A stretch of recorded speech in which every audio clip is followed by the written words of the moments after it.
بسم اللہ الرحمن الرحیم۔ السلام علیکم۔ آپ دیکھ رہے ہیں ہمارا programme revelation with Hanif Khan. ملک کی موجودہ صورتحال دیکھتے ہوئے یہ یقین نہیں آتا کہ اس ملک کے حالات سدھریں گے۔ فارم 47 کی خیرات سے بننے والی حکومت کے پاس ابھی تک کوئی ایسا پروگرام نہیں ہے کہ جو کہ عوام کو کوئی ریلیف دے سکے۔ حد یہ ہوئی ہے کہ اس 15 دن کے اندر اس حکومت نے پیٹرول پر 15 روپے بڑھائے ہیں۔ گزشتہ ہفتے 10 روپے اور اس ہفتے انہوں نے 5 روپے بڑھا کر پاکستان کی غریب عوام پر پیٹرول بم برسایا ہے، جس کی جتنی مذمت کی جائے وہ کم ہے۔ ایک ضد ہے کہ یہاں اس ملک میں جمہوریت کو چلنے نہیں دینا ہے۔ ایک ضد ہے کہ یہاں عوام کی رائے کو کچلنا ہے۔ ایک ضد ہے کہ یہاں 73 کے آئین کو سرخرو نہیں ہونے دینا ہے۔ ایک ضد ہے کہ یہاں غریب عوام پر ظلم کرنے کے علاوہ اور کوئی ان کے پاس پروگرام نہیں۔ حد یہ ہے کہ مہنگائی کو ایک طرف رکھیے گا۔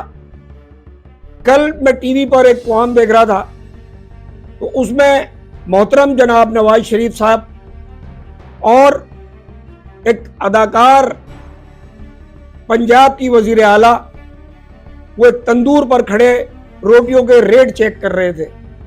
ابھی آپ نے اس ملک میں جو پیٹرول بم برسائے ہیں اس پر آپ کی کوئی توجہ نہیں۔ اس ڈرامے بازی کو آپ ختم کر دیں۔ یہ ڈرامے کر کر کے آپ کی جماعت کا وہ حشر ہوا ہے کہ وہ ٹوٹل 16 یا 17 سیٹیں جیت پائی ہے۔ یہ برسر اقتدار جماعت جو 342 کے حال میں صرف 17 سیٹیں لے کر آئی ہو، وہ عوام کی کیا نمائندہ جماعت ہو سکتی ہے؟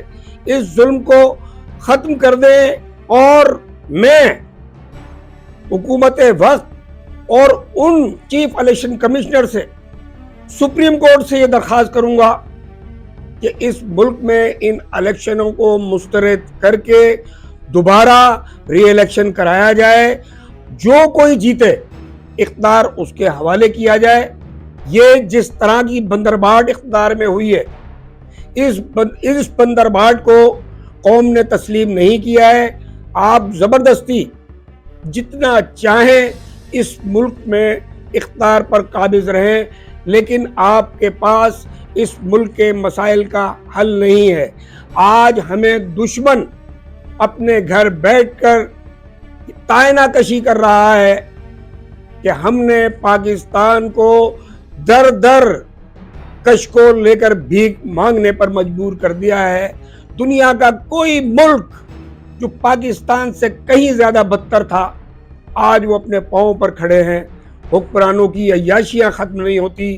30-32 افراد لے کر وزیر اعظم شہباز شریف صاحب عمرہ کرنے گئے۔ اس کی پوری رقم جو غریب عوام ہے اس کے ٹیکسوں سے ادا کی گئی۔ جو کچھ خرچے ڈیلیگیشن پر ہو رہے ہیں اس میں سوائے عیاشیوں کے علاوہ اور ان کے پاس کوئی پروگرام نہیں ہے۔ میں اس عوام سے بھی، حکمرانوں سے بھی دستبستہ اپیل کرتا ہوں کہ خدارا اس عوام کے لیے سوچیں۔ وہ گھرانے کہ جن گھروں میں کل ٹوٹل 20 سے 25 ہزار تنخواہ آتی ہے، اس مہنگائی کو وہ کس طرح سے برداشت کریں گے؟ آج مرغی کے گوشت کی قیمت 800 روپے چل رہی ہے۔ کوئی پوچھنے والا نہیں کہ یہ قیمتیں کیوں بڑھ رہی ہیں، کیوں گھٹ رہی ہیں۔ کوئی قوم کا پرسان حال نہیں۔ جس طرح سے جگہ جگہ پر حوا کی بیٹیوں کی توہین کی جا رہی ہے۔ ٹرین میں ابھی مریم نامی ایک لڑکی جس کو پولیس والے نے بے انتہا تشدد کیا، اور تشدد کرنے کے بعد اس کی لاش پٹریوں کے پاس ملی۔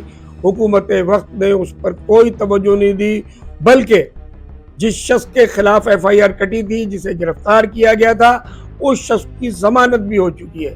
اس ملک میں اندھیر نگری